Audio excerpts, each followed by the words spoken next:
Magigoo 3D printing bed adhesive gives metal filaments a very secure first layer on common build plates like glass, flexible plates, PEI, BuildTak, and Kapton without needing to coat the entire surface.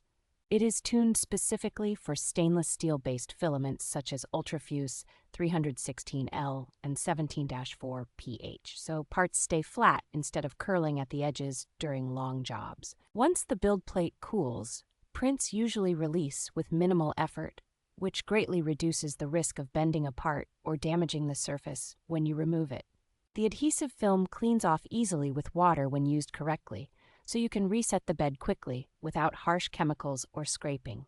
The applicator bottle makes it straightforward to lay down an even layer only where you need it, saving time and avoiding messy overspread on the printer. For users running metal filament regularly, this adhesive adds a reliable, repeatable way to keep parts anchored through the entire cycle while still protecting the build surface.